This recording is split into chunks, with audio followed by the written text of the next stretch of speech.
Buenas tardes y gracias por su sintonía.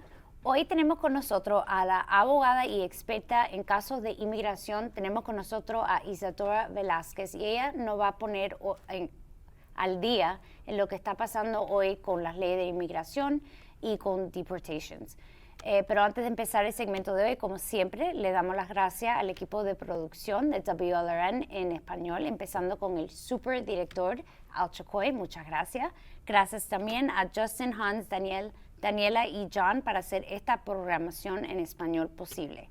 Y ahora con un gran orgullo les presento a nuestra invitada de hoy, Isadora Velázquez. Bienvenida. Ay, muchas gracias, Ana. Un placer para mí estar aquí contigo. Gracias. Yo sé que es la segunda vez que regresa al programa. La última vez hablaste sobre los predictions, lo que iba a pasar en inmigración porque estaban cambiando el gobierno. Y ahora vamos a enfocarnos más en lo que está pasando actualmente y con su experiencia y los casos que está pasando y qué debería hacer las personas, por ejemplo, si ICE viene a su puerta. Pero antes de empezar, ¿nos puede hablar sobre usted, dónde eres y cómo llegaste a ser abogada? Bueno, te agradezco. La última vez sí tuve el privilegio de conocer a tu papá, así que ahora tengo el privilegio de conocerte a ti. Sí hablamos de lo que predecíamos venir y lo que predijimos, la verdad que se quedó corto, pero para contestar tu pregunta, decidí ser abogada en sí por lo que hago literalmente, por eso tal vez soy abogada de inmigración. Desde un principio, lo que es la vida del inmigrante, me parece que como puertorriqueña yo no lo veía, pero cuando me mudé a Miami pude ver una perspectiva diferente y fue ahí donde estaba estudiando mis estudios original, bachillerato. Y esa perspectiva diferente de la vida del inmigrante no la había visto nunca en Puerto Rico y fue lo que me dijo, tengo que ir a la escuela de leyes porque la verdad es que no puede ser que no haya una voz para esta comunidad, o por lo menos la voz que a mí me parecía que se merecían. Y bueno, y ahí fue cuando fui a la escuela de leyes, mis primeros años practicando fueron en la fiscalía acá en Miami, un trabajo que me gustó mucho, pero me completó a terminar de ser la abogada de inmigración que soy ahora. Y yo me imagino que eso te ayuda mucho, tener la experiencia de trabajar con el Estado, porque inmigración a veces it overlaps con los casos de criminal o penal. Y bueno, empezando con este segmento, usando ese, no ejemplo, pero su historia, ¿cuáles son los casos que a veces, vamos a suponer que yo tengo miedo que las cosas están cambiando, yo veo en las noticias que están yendo en edificios con un bus y todo el mundo para ICE y están llevando a la gente. Pero también no estoy segura si eso es solamente con las personas que tienen un background, que tienen un delito, algo puede ser grave o puede ser algo como petty theft o algo de conducir sin licencia. ¿Eso está pasando real, de verdad o...? Te cuento. Okay. Te lo pongo en perspectiva. Cuando empezó después de enero 20, cuando empezó esta administración, sí, tal vez, como fue una promesa de campaña, estas deportaciones masivas, particularmente a dos categorías de personas, personas con orden de deportación, ya tal vez una deportación vieja, que no se hayan apelado, que hayan sido finalizadas, y personas con un récord criminal. Estas deportaciones que veíamos originalmente al principio sí eran a personas con este tipo de orden de deportación y a personas con este récord criminal. Eventualmente lo que se vio es que para llegar a los números que se prometieron en la campaña, es un número limitado las personas que verdaderamente tienen un récord criminal. Es más, está comprobado que el inmigrante en sí no suele ser tan criminal, por decir, como tal vez el ciudadano regular. O sea que iba a ser imposible llegar a los números que se programaban de deportación, los que se promovieron, deportando solamente criminales o personas con deportación. Y lo que estamos viendo ahora es, tal vez no esos autobuses masivos llenos en los que son redadas, sino más bien detenciones individuales. Por ejemplo, en audiencias de corte, en la cual tal vez uno va a solucionar ya sea un ticket o solucionar un caso menor en una corte criminal, en la cual presentarse a la audiencia con un caso abierto te lleva a una detención migratoria. Esto no es nuevo, es simplemente el volumen con lo que lo estamos viendo, lo que está impresionando, porque también estamos viendo simples detenciones a personas simplemente por estar fuera de su casa. Esos videos virales son correctos. Hay videos mucho más extremos de tal vez ICE rompiendo vidrios para detener personas, pero nuevamente son medidas extremas para llegar a esos números y también para mostrar lo complicado de lo que son los derechos del inmigrante. Mientras los ciudadanos podemos defendernos de no tener ciertas investigaciones, ciertos acercamientos con la policía, el inmigrante está limitado a decir no quiero hablar contigo, en cuestión de que si alguien te quiere arrestar, lo puede hacer aun si la orden judicial no es la típica orden judicial que un ciudadano tendría que ver. ¿Y qué pasa?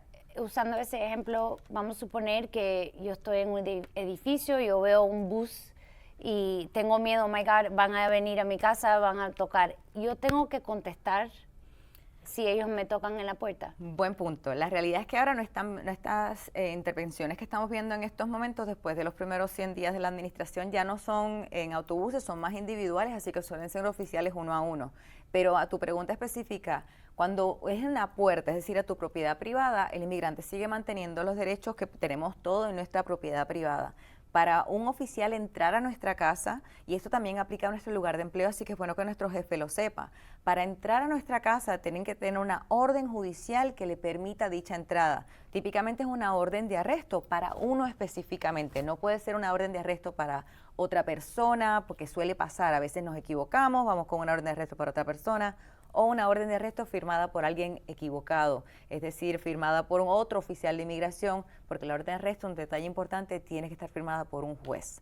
Uno puede pedirle de una manera muy cordial que el oficial de ICE pase la orden de arresto por debajo de la puerta, revisar dicha orden y así asegurarse que está firmada por un juez. De ser así, lamentablemente tienes que abrir la puerta, pero en el 99% de los casos hemos visto que no está firmada por un juez, que suele estar firmada por otro oficial de inmigración, lo cual lleva a la segunda parte, que la mayoría de los encuentros ahora en estos momentos, ya que las personas están más familiarizadas con sus derechos, suelen ser fuera de su propiedad, cuando uno va camino al trabajo, a la escuela de llevar a sus hijos, al vivir el día a día, es ahí donde tienes ese encuentro con ICE. No, pero esto es muy importante porque yo todavía pienso que muchas personas no saben que si tocan y no tienen el papel, también tienen que tener un badge o no. No, uniforme. ICE es uno de esos departamentos que tiene el privilegio de tener cierta flexibilidad, se tiene que identificar, pero puede estar vestido como tú y como yo.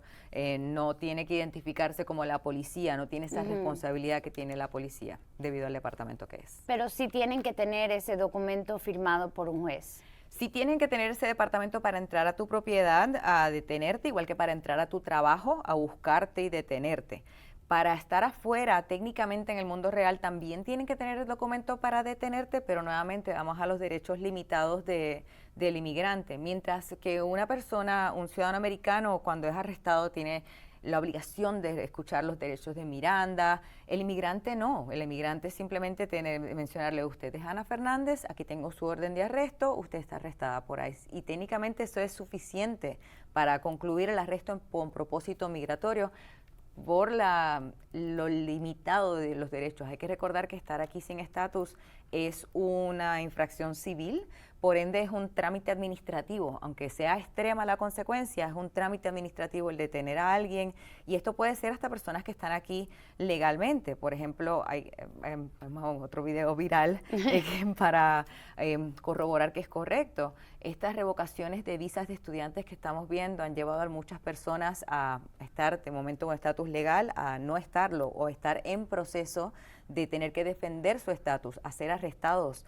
Esos encuentros en la calle, cuando uno no pierde su estatus por una revocación de una visa, siguen siendo administrativos y pueden ser: esta es usted es Ana Fernández, este es el documento de su arresto, eso es suficiente para detenerle.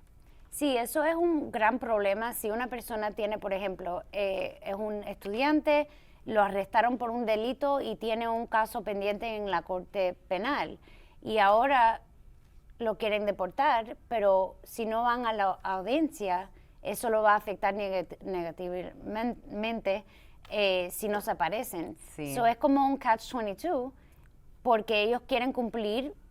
A veces tienen defensa, a veces no era la persona que hizo el delito, o a veces no hay un adjudication, y eso es un gran problema. ¿Usted está viendo muchos de estos casos pasando? Sí, lo que estamos viendo es un círculo vicioso. La verdad es que el gobierno siempre ha tenido el derecho de revocar una visa y esto aplica a cualquier visa temporal, para visa temporal de trabajo, estudiantes, visa de turista y puede ser revocada por varias razones, aún por una simple acusación de un crimen, un arresto, aún sin una convicción, el gobierno puede en su discreción revocarle la visa. Eso no es algo nuevo. Lo que sí es nuevo es el volumen con el que estamos viendo esas revocaciones y algunas razones adicionales por las cuales se están revocando ciertas visas. En el caso de los estudiantes, por ejemplo, ha sido interesante ver el aumento en visas revocadas por lo que para algunos podría ser el derecho a libre expresión, para otros son ideales en contra de los ideales del gobierno. Y ha sido una batalla constante que todavía está en las cortes. Pero a tu punto, hemos visto revocaciones de visas, un aumento en dichas revocaciones a personas que han sido acusados de crímenes, que tal vez al revocarle la visa se le da cierto tiempo para salir del país. El tiempo a veces no es suficiente para lograr solucionar el crimen abierto.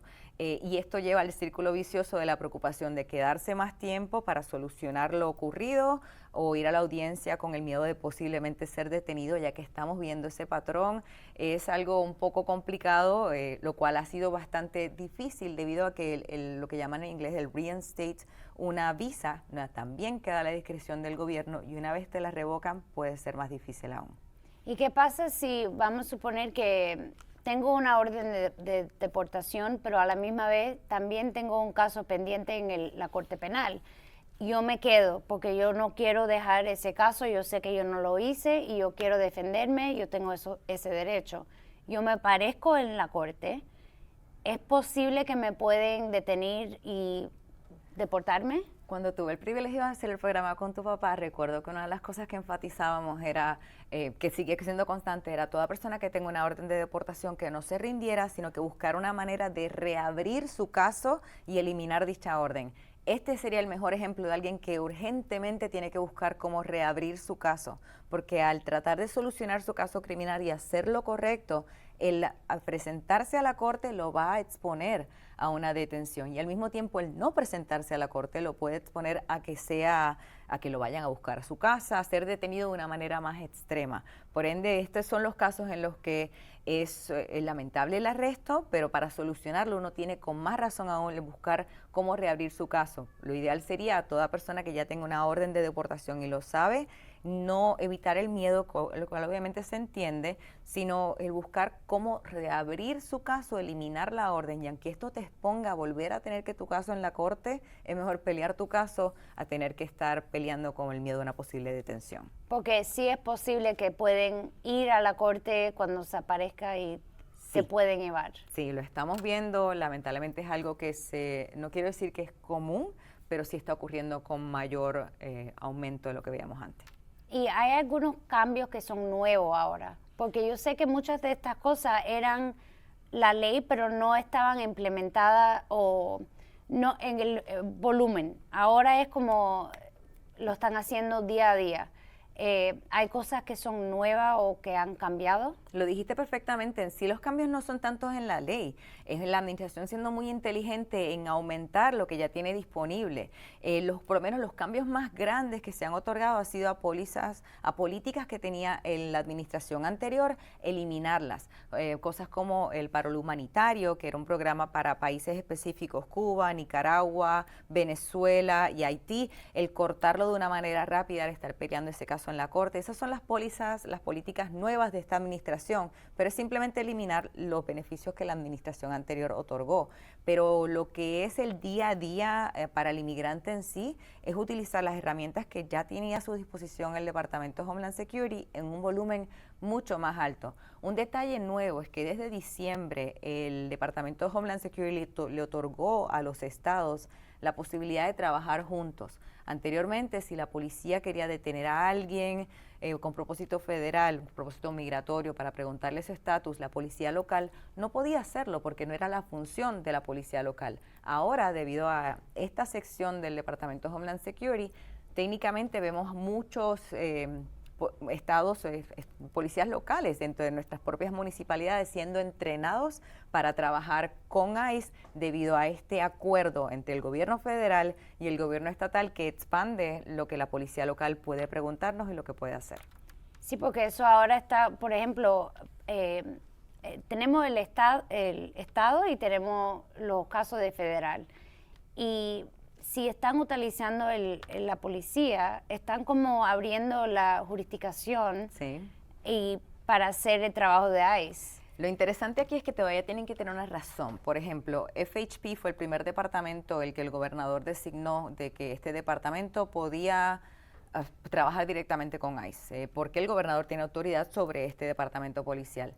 FHP, que es el que hace nuestros tickets de tránsito, todavía tiene que tener una razón válida para preguntarnos. Simplemente no nos puede parar porque pareces latino, pero sí al preguntarte por qué ibas a exceso de velocidad y darte un ticket, técnicamente la pregunta que puedes seguir es ¿cuál es tu estatus migratorio? Particularmente si no tienes una licencia, porque se asume que al no tener licencia por alguna razón será. Localmente el estado de la Florida trató de implementar una ley que hiciera ilegal que el inmigrante entrara al estado. Esa ley se bloqueó en el mes, bueno, la ley se implementó en febrero, se bloqueó en abril 4, pero se seguía implementando por la policía local, hasta que recientemente hubo una detención de un ciudadano americano nacido en Georgia.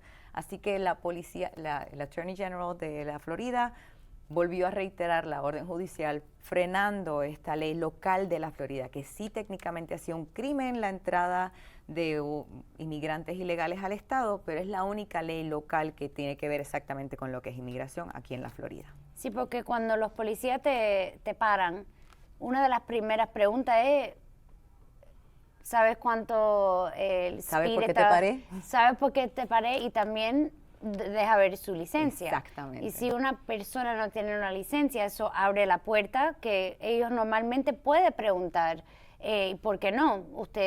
Y a veces las personas hablan y dicen cosas. ¿Qué consejo le daría a una persona que quizás está manejando sin licencia y no tiene estatus legal acá? ¿Debería decir, no, yo soy ilegal? ¿Debería decir, puedo llamar a mi abogado? ¿Qué deberían hacer? Lo dijiste perfectamente en la segunda parte. Es donde uno dice, tengo un abogado, puedo llamar a mi abogado, porque la realidad es que cualquier detención que ocurra por la policía local, las instrucciones son que ellos pueden retener a la persona por 72 horas y de ahí llamar a ICE. Esto no es solamente por la ley estatal que ha sido puesta en freno, esto siempre ha sido así por la policía local, pero la policía, la diferencia aquí es la discreción o no de detener a alguien. Ahora esa discreción ha sido, poco a poco ha sido eliminada por la policía local. En cuestión del inmigrante y el manejar, la última vez que vimos este aumento en detenciones fue durante la administración del presidente Obama, y en dicho momento tal vez no teníamos el privilegio de lo que es la internet, Uber, Lyft, y yo entiendo que son aplicaciones costosas, pero admito que estoy en un punto en el cual les reitero a mis clientes, si no tienen la necesidad de manejar y no hemos podido sacar una licencia, en mi humilde opinión es mucho más riesgoso una posible detención a simplemente pagar $40, $50, porque entiendo que están las cosas caras, para llegar a un lugar seguro. Y eso me parece más prudente. Para personas que se tengan la necesidad y se ven con ese encuentro incómodo con la policía, tienen que mencionar que tienen un abogado. El problema aquí con las detenciones que vemos nuevamente, un cambio reciente, es que personas que son detenidas por inmigración no suelen quedarse en el mismo lugar. Es decir, uno se es detenido en la Florida, y al poco tiempo es transferido a Luisiana, después a Arizona, después a New México. Por eso es que el riesgo de la detención lo hace más incómodo por esa incomodidad de la representación, la familia, etcétera. Mejor evitarlo si lo podemos hacer. Y si vamos a suponer que dije no tengo estatus, soy ilegal y no tengo licencia, me llevan a uno de esos sitios, ¿cómo puede localizarme? ¿Cómo mi familia me puede encontrar? ¿Hay una manera? Sí, muy buena pregunta. Toda persona que le llegue a ocurrir esto puede poner en Google Detainee Locator ICE. Inmediatamente lo primero que le va a salir es el Detainee Locator de ICE.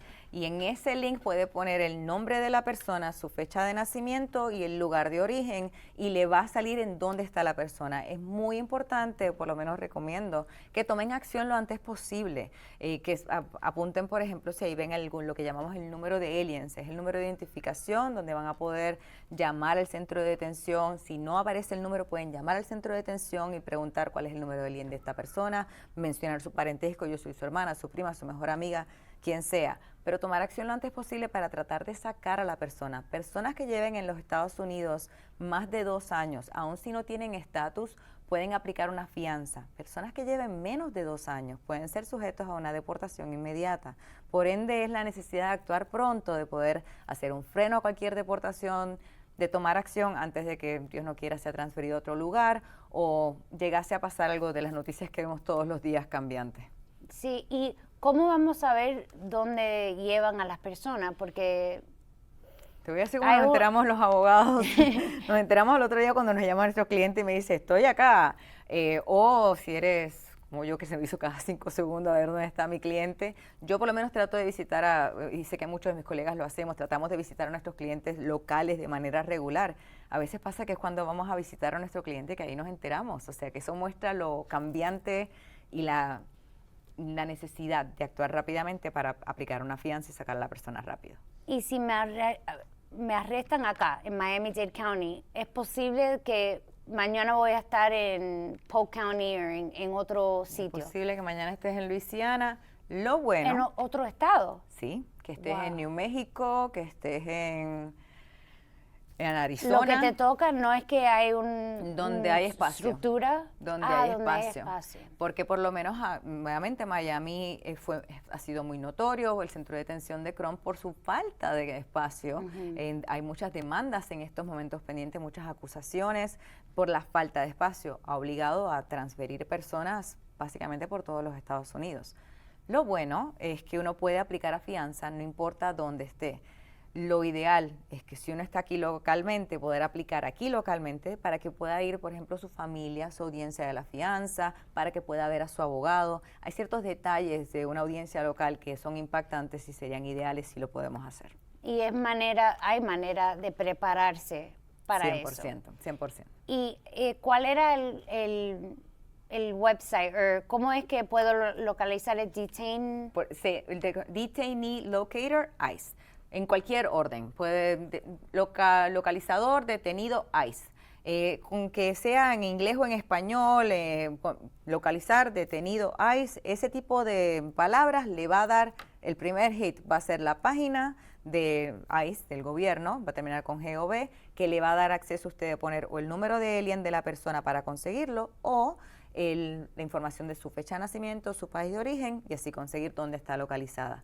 Algunos casos tardan mucho en procesarse, o sea que puede ser que, mucho me refiero, una semana. Así que puede ser que usted pase tal vez un par de días revisando. Por eso la segunda parte es estar muy pendiente del teléfono. El inmigrante tiene derecho a hacer una llamada y dejarle saber dónde está. Hay personas que pasan una semana detenidas, no son procesadas y han logrado salir. Volvemos a los llenos que están los centros de detención. La capacidad que tienen para procesar gente ha sido limitada. Sí, si te arrestan, tienes una familia, están esperándote en casa y te llevan a New Mexico. Ahí es donde hemos tenido las llamadas, sí, de 2, 3 días después estoy en este lugar. Técnicamente, si ya te llevan y te procesaron, yo voy a saber porque voy a poder ver en el sistema que te llevan. Los transportes suelen ser por la noche, así que probablemente me llamarás al otro día. Wow. Eso es nuestra práctica ahora. Por eso agradezco tanto que me des la oportunidad de poder decirle a la gente dónde conseguir a sus seres queridos y la importancia nuevamente de tomar acción rápido si es que algo llegase a pasar. No, y gracias por su tiempo y dejarnos saber, es muy importante para nuestra comunidad. ¿Hay otras cosas o consejos que deberíamos saber o cosas que deberíamos hacer para prepararnos? Más que nada informarnos de nuestros casos y de nuestro estatus, saber cuál es nuestro estatus migratorio. ¿Estoy acá legalmente o no? Hemos tenido personas que tal vez vinieron desde muy joven, que tal vez sometieron una aplicación, que tal vez piensan, mi caso está pendiente. En estos momentos hay un último memorándum que le está dando permiso a algunos jueces a poder eliminar asilos que les parezcan frívolos. Asilo es una petición que personas someten cuando entran a los Estados Unidos y tienen miedo a regresar. Vimos ciertos asilos que fueron sometidos tal vez con la mejor intención por un amigo o por algún notario, algún paralegal, sin el total conocimiento de las leyes migratorias. Esperamos que tal vez estos asilos se puedan ser eliminados si usted no mostró miedo real o si el miedo es un miedo común o si no viene a través del gobierno o usted tiene doble nacionalidad. Miles de razones pueden llevar a que se elimine su asilo. Así que muy importante que mantenga su dirección al día. Sé que suena contradictorio, muchos clientes me han dicho, pero si pongo mi dirección al día me van a venir a buscar, pero lo que no quieres es que te deporten, tú no lo sepas y inevitablemente te busquen, pero mandaron la deportación a otro lugar. Así que no demos herramientas para dañar nuestro caso, tratemos de cuidarnos lo mejor que podamos. Y también si ellos te mandan algo, un notice to appear o algo que tiene que aparecerse en un juicio y no lo...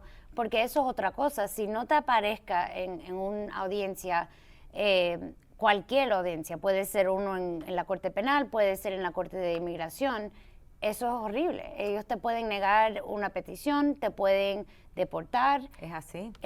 Sí, es muy difícil. Y estamos viendo muchas visas revocadas, estamos viendo muchas notificaciones cruciales que nos están llegando por correo. Es verdad que algunas son por email, pero otras llegan por correo. Por ende, es muy importante que, nuevamente, aunque queremos protegernos y pensamos que lo mejor es que no sepan nuestra información, es bueno que sepan cómo contactarnos y que nosotros tengamos acceso a dicho contacto y que lo revisemos regularmente para saber que está todo bien y que si no lo está podamos tomar acción inmediata para mantener nuestro estatus legal en el país. Sí, es muy importante también de hablar con un profesional para ver qué recursos tiene. Sí. O si tiene la habilidad de someter una petición. Los problemas más grandes que estamos viendo ahora son por esas aplicaciones sometidas por el notario y el paralegal, que son las primeras que se están eliminando porque tal vez salía más barato y ahora está saliendo mucho más caro. Sí. Bueno, Isadora, mucha información, ya sabemos. Si te tocan en la puerta, pregunta por el documento. Orden judicial. Sí, si te paran manejando, pregunta por su abogado. Y la familia lo puede localizar en ese website, Detainee. ICE Detainee Locator. ICE Detainee Locator.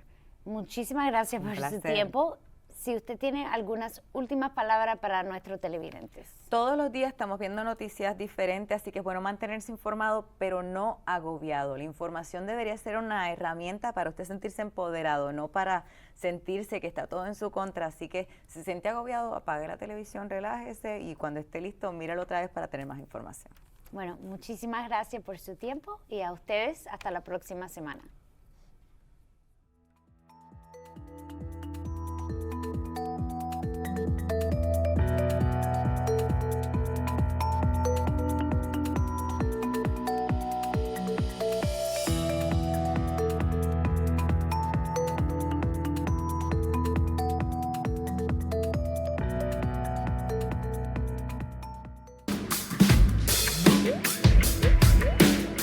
WLRN is public television for South Florida.